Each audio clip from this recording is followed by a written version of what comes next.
Bonjour, Sidros avec vous. Bienvenue dans mon monde où c'est naturellement surnaturel. Êtes-vous sec, déshydraté?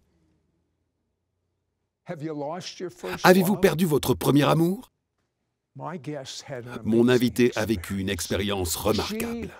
Il a entendu le tonnerre de manière audible.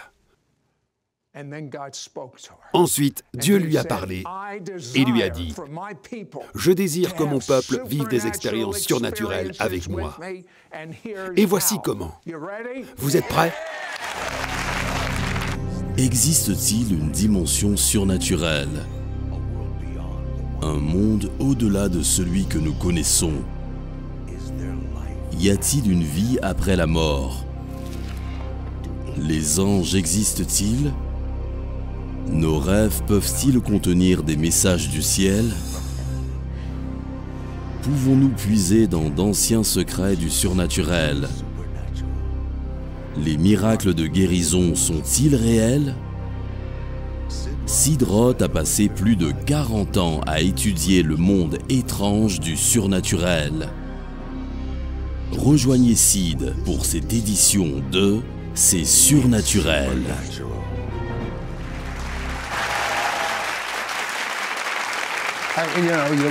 Eh bien, vous me regardez. Vous regardez mon invitée. Elle me dit qu'elle vient de rentrer du Brésil. Combien?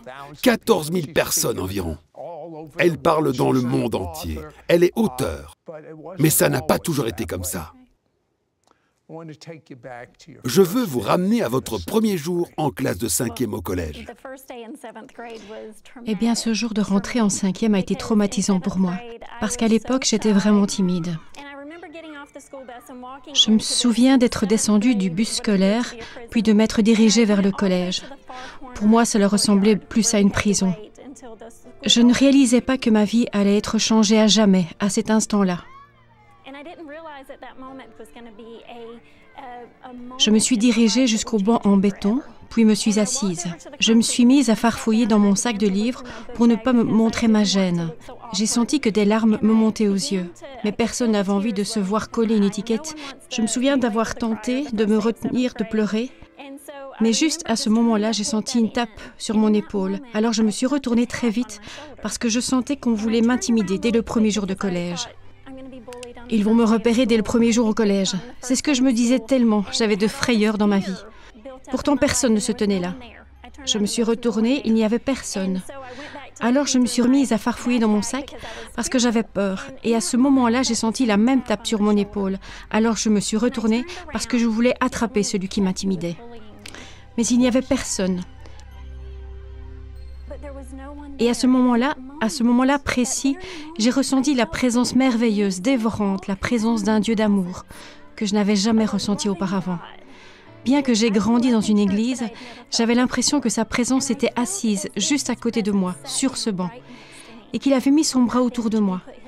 Et les mots que j'ai entendus à ce moment-là furent le commencement d'un voyage avec Dieu.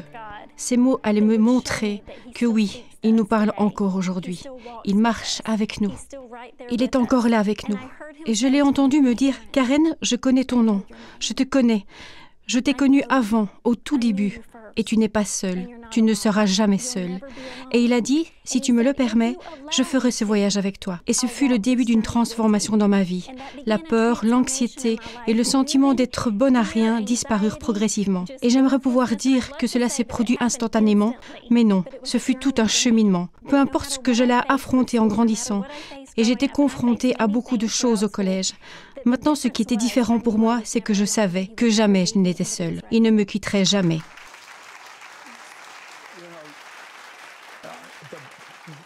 Vous savez, le message que Dieu vous a dit, c'est le même message que Dieu vous dit. Vous avez de la valeur. Vous avez de la valeur. Alors, allons maintenant quelques années plus tard. Vous êtes mariés et vous êtes endormis. Et tout à coup, c'est le tonnerre que vous entendez. Qu'est-ce qui s'est passé? Oui, et c'est toujours comme cela que Dieu me parle. Il me parle à travers des rêves, à travers des visions. À cet instant-là, j'ai su que Dieu était en train de faire naître quelque chose en moi. Il y avait un message qu'il avait mis en moi parce qu'il m'avait secouru. C'est vraiment le mot, secouru. Secouru d'une vie de peur, d'anxiété. À l'époque, mon mari avait écrit des livres et il m'avait dit que Dieu avait mis un livre en moi. Et j'ai répondu non, c'est toi l'écrivain. Je te laisse être l'écrivain. Moi, je ferai tout ce que Dieu veut que je fasse. Et là, je l'ai regardé et j'ai dit, si Dieu veut que j'écrive un livre, alors il me parlera lui-même. Ce fut ma première erreur. Je me suis donc couchée cette nuit-là et à 2h du matin, le bruit du tonnerre, le plus fort que j'ai jamais entendu, m'a réveillée. Et au milieu du tonnerre, j'ai entendu mon nom. J'ai cru que mon mari avait hurlé mon nom au milieu de la nuit, alors je l'ai réveillé. Et j'ai dit, pourquoi tu m'as hurlé dessus? Et donc il m'a répondu, mais je n'ai rien dit. Qu'est-ce qu'il y a? Alors je me suis recouchée, et à l'instant où je me suis endormie, le même tonnerre s'est fait entendre. Et mon nom au milieu du tonnerre. Alors je me suis levée du lit et j'ai couru à la fenêtre pour voir ça. Et il devait y avoir un orage. J'ai regardé dehors, c'était un ciel nocturne, le plus beau qui soit. Je pouvais voir les étoiles. Il n'y avait pas un seul nuage dans le ciel. Et à ce moment-là, j'ai entendu cette même voix, celle que j'avais entendue quand j'avais 13 ans, alors que j'étais assise sur ce banc. Et j'ai entendu Dieu me dire, je t'ai appelé pour un message. Je t'ai secouru à 13 ans et je t'ai fait suivre un cheminement vers la liberté, en te donnant de l'espoir, en te donnant un but dans la vie, en transformant ta vie. Ce n'était pas seulement pour toi, mais pour tous ceux qui sont perdus et qui souffrent, qui sont sans espoir.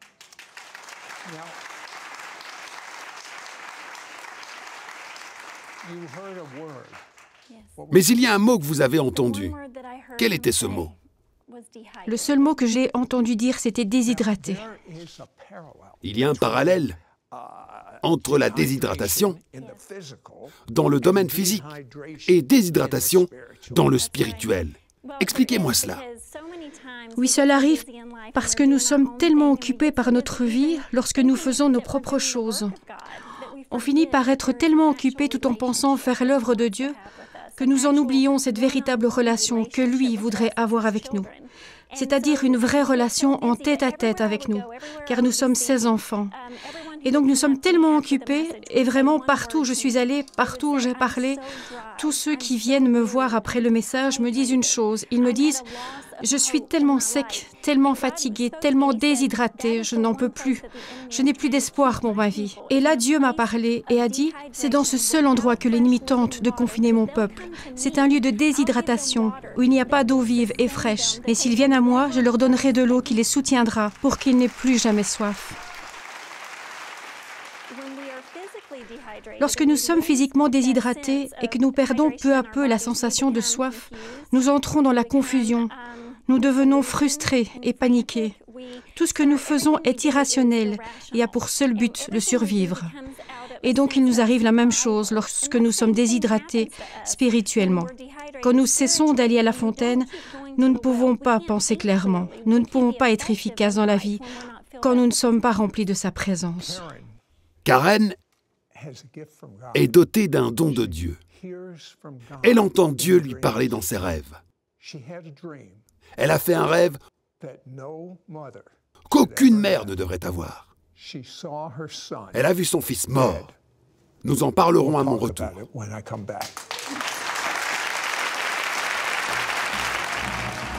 We'll be right back to It's Supernatural. We now return to It's Supernatural. Mais Karen, vous avez fait un rêve qu'aucune mère ne devrait avoir. Vous avez vu votre fils mort.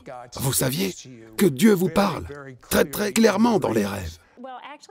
En fait, mon mari et moi, nous avons fait le même rêve. Durant la même nuit, le lendemain matin, nous sommes sortis pour faire de la marche et nous nous sommes mis à parler des rêves faits dans la nuit. Nous avions tous les deux rêvé que notre fils était mort dans un accident de voiture. À l'époque, il avait environ 17 ans. Nous savions qu'il conduisait et qu'il avait une voiture de sport. Nous nous sommes mis à prier pour sa protection et aussi pour que Dieu garde sa main sur lui, qu'il le guide et le conduise, et bien sûr qu'il lui prépare le chemin. Mais au bout de 2 semaines, nous avons commencé à comprendre qu'il ne s'agissait pas du tout d'une mort physique. L'ennemi l'avait attaqué. Il l'avait attiré dans des situations de sa vie où il n'aurait pas dû être. Notre fils est venu nous visiter et il a commencé à nous dire qu'il avait fait des choses qu'il n'aurait pas dû faire. Quand il a commencé à nous dire cela, Dieu nous a rappelé ce rêve et nous a montré qu'il nous avait préparés pour cette bataille dans laquelle nous allions nous engager, pour provoquer une percée et ramener Nat dans cette position de relation personnelle avec Dieu. Parce que Nat était arrivé à un point de déshydratation dans sa vie, où il avait cessé de se rapprocher de Dieu. Il avait été progressivement attiré par les choses du monde qui le séduisaient. Nous avons donc commencé à nous impliquer pour rétablir ces relations dans notre foyer. Et rétablir, c'est-à-dire creuser à nouveau les puits désaltérants qui avaient été creusés pour notre famille. Je veux dire que nous avons enlevé et repoussé la terre en repoussant la saleté, en repoussant les choses qui s'étaient infiltrées progressivement dans les vies sous l'action de l'ennemi. Et donc spirituellement, dans un sens, il nous a fallu saisir nos pelles spirituelles et commencer à creuser et à rejeter les ordures qui avaient été autorisées, à entrer dans notre foyer, dans notre famille. Vous savez ce qu'elle dit? Elle vous dit, il est temps de reprendre ce qui vous appartient. Donc, vous avez vu l'avenir de votre fils et ça ne se présentait pas bien. Après l'avoir repris chez vous, que s'est-il passé pour lui? Eh bien, par le fait que lui-même se soit mis à changer au niveau personnel, sa vie ensuite s'est mise à changer. Il est venu nous voir, il nous a dit qu'il voulait suivre l'appel de Dieu sur sa vie et qu'il voulait faire tout ce que Dieu voulait qu'il fasse. C'est en allant nous-mêmes dans la présence de Dieu, puis en le conduisant lui aussi dans la présence de Dieu, que nous avons pu le ramener. Maintenant, notre fils a 25 ans. Il est marié, il est en Californie à la tête d'un groupe de jeunes formidables. Il amène des milliers de jeunes en présence de Dieu. Vous savez, vous aimez dire, Dieu ne vous laissera pas dans la situation où il vous a trouvé. N'est-ce pas une bonne nouvelle? Il ne va pas vous laisser là où vous êtes. Et c'est vrai parce que peu importe ce que vous traversez en ce moment, je veux juste dire à ceux qui nous regardent aujourd'hui, peu importe ce que vous avez traversé, peu importe les circonstances auxquelles vous faites face aujourd'hui, peu importe ce que vous avez fait dans le passé, peu importe ce qui vous a été fait, si vous avez été blessé ou maltraité, cela n'a pas d'importance. Dieu sait où vous en êtes. Et c'est là qu'il veut vous rencontrer, dans cet endroit-là. Et ce qui est bien, c'est que Dieu ne vous laissera jamais dans ce lieu où il vous aura rencontré. Il vous emmène dans un voyage vers la liberté, tout comme l'exemple de la femme samaritaine dans la Bible. Elle s'est rendue à un puits et cette femme avait eu 5 maris. La Bible nous raconte l'histoire de sa vie. L'homme avec lequel elle vivait était le 6e homme. Et ce qui est génial, c'est que ce jour-là, elle allait rencontrer le 7e homme de sa vie. Cela me plaît beaucoup. Le numéro 7 signifie perfection spirituelle et résurrection. Cette femme samaritaine, alors que sa grâce était épuisée et qu'elle avait essayé de faire toutes choses par ses propres forces, était arrivée au bout d'elle-même. Et cet endroit-là, justement, que vous trouvez Dieu. Là, dans cette situation de vie, dans cet endroit-là, Dieu a dit, tu sais quoi, je vais te rencontrer ici, maintenant, parce que cela vaut la peine que je passe du temps avec toi. Vous savez, vous parlez de... Et j'aime cette expression, ce n'est pas fini. Parlez à quelqu'un tout de suite et dites à cette personne, ce n'est pas fini. Je voudrais juste que vous sachiez aujourd'hui, vous êtes peut-être au bout du rouleau, vous traversez peut-être une situation, et ce que vous nous dites peut-être aujourd'hui, c'est « vous ne savez pas où j'en suis, vous ne savez pas ce que j'ai vécu, vous ne savez pas ce que j'ai fait par le passé, mais vous savez ce qui est génial dans tout cela, c'est que Dieu sait où vous en êtes. Et il sait très bien ce que vous venez de traverser, il sait ce que vous avez traversé, et il sait ce qu'on vous a fait. Mais il vous dit aujourd'hui, ce n'est pas fini. Il a le dernier mot. Il a le dernier mot. Il connaît la fin depuis le commencement. Et il a déjà gagné la bataille. Et donc si aujourd'hui vous êtes fatigué, lassé et déshydraté, je vous lance le défi de lever les yeux, d'ouvrir vos bras et de recevoir le don gratuit de l'eau vive qu'il a. Vous avez aussi parlé de votre fils. Durant les 8 années qui ont suivi, vous vouliez avoir un autre enfant. Et vous avez pensé cette partie de votre vie. Je ne sais pas, mais je ne vais pas avoir un autre enfant. Et puis je crois qu'il y a eu un rêve sur la Chine. C'est une vision. Une vision. Racontez-moi cela. Dieu m'a donné une vision parce que durant 8 ans après la naissance de notre fils, il était une telle bénédiction pour nous, mais je savais que j'avais ce désir ardent d'avoir un autre enfant, celui que Dieu m'avait promis. Je ressentais dans mon esprit qu'il m'avait promis de me donner un autre enfant. Et donc un jour, j'avais déposé mon fils à l'école et je n'en pouvais tout simplement plus. C'était fini, j'étais découragée et même déprimée. Et je me suis dit intérieurement, cela ne concerne que moi. Et donc je me souviens d'être rentrée chez moi après l'avoir déposé à l'école et je me souviens d'être rentrée dans le garage et d'avoir dit « Dieu, mon Dieu, j'abandonne. Je ne sais pas pourquoi tu ne me permets pas d'en avoir un autre. » Et à l'instant où j'ai dit « j'abandonne », j'ai entendu sa voix de façon audible dans la voiture. Je n'étais même pas encore descendue de la voiture pour aller dans le garage.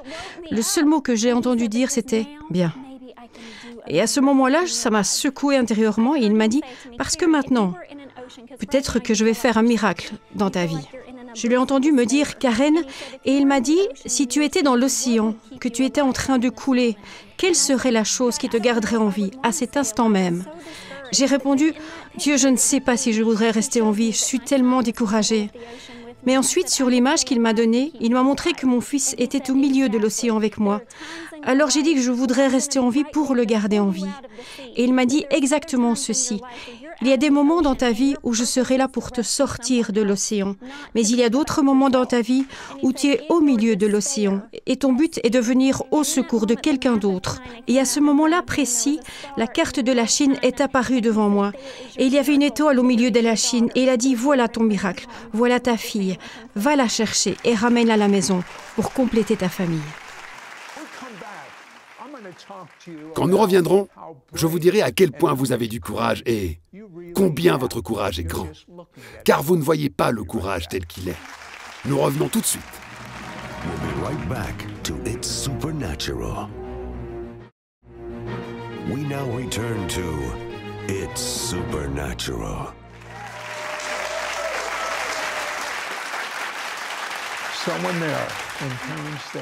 Au moment où Karen a dit « ce n'est pas fini », est-ce que quelqu'un a dit « oui, c'est pour moi ».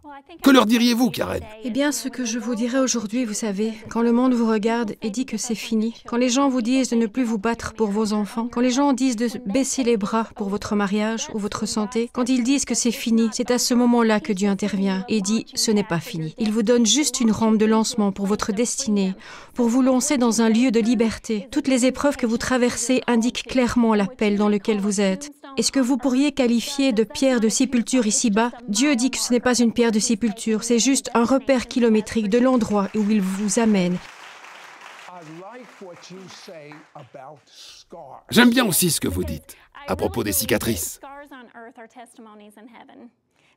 Oui, parce que je crois vraiment que les cicatrices ici-bas parlent pour nous, comme des témoignages dans le ciel. Parce que peu importe les épreuves que vous traversez, ne laissez pas les cicatrices vous garder cachés et liés. Parce que ce que nous devons réaliser, c'est que nos cicatrices sont la preuve que nous avons survécu. La preuve que nous ne sommes pas morts au moment où l'ennemi a essayé de nous éliminer. C'est là que Dieu est entré et m'a fait sortir. Karen, expliquez-moi ce qu'est la véritable bravoure.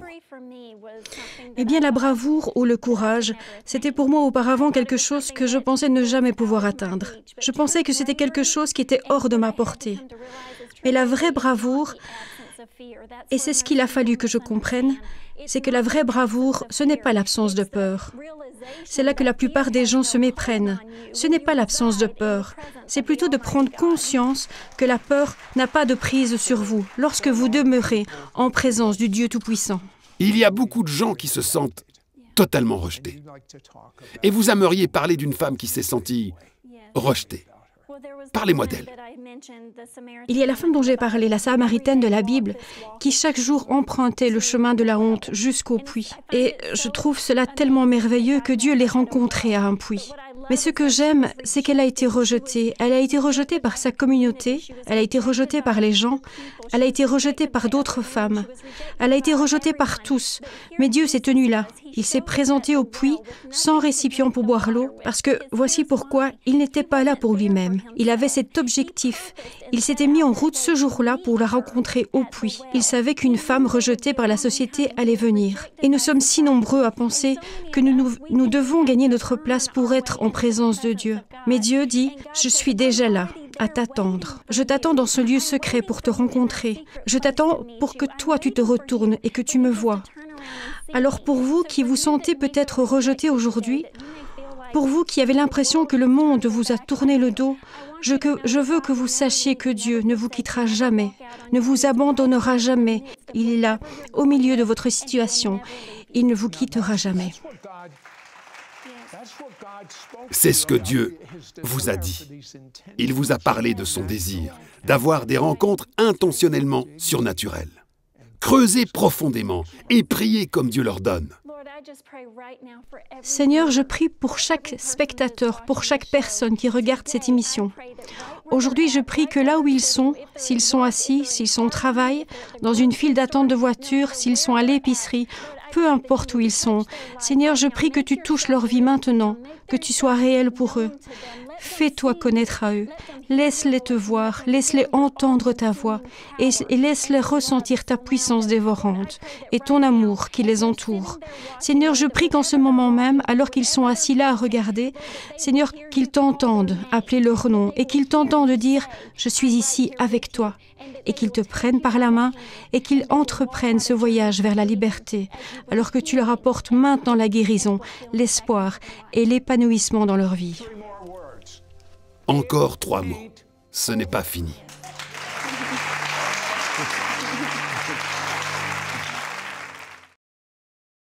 Cette vie n'est rien de plus qu'un clin d'œil. Et c'est fini par rapport à l'éternité, qui n'a pas de fin. Et c'est aussi vrai, peu importe votre état de santé, peu importe votre jeunesse, vous ne savez pas quand votre temps se terminera. Donc, il n'y a rien qui peut se comparer à connaître Dieu expérimentalement avant de mourir. Parce que la seule façon de savoir où vous allez après votre mort est de connaître Dieu par expérience avant de mourir. Et je sais comment tu peux le faire. Parce que Dieu aime le monde entier. Mais revenons sur vous maintenant. Dieu aime le monde entier, mais il vous aime. Et si vous voulez dire cette prière avec moi, et la dire au mieux de vos capacités à voix haute, là où vous êtes. Dieu n'est pas un homme pour mentir. Et il dit que vous serez sauvés de tous vos péchés, et que vous aurez intimité avec lui. Et que vous le connaîtrez. Répétez cette prière à haute voix. Cher Dieu, je suis pécheur. Contre toi. Contre toi seul, j'ai péché. Et je le regrette. Je crois que le sang de Jésus lave et emporte toutes les mauvaises choses que j'ai faites. Tu dis que tu ne t'en souviens plus. Et je suis propre. C'est si bon d'être propre. Et maintenant que je suis propre, Jésus, je te confesse comme mon Seigneur. Seigneur Jésus, viens demeurer en moi. Prends le contrôle de ma vie.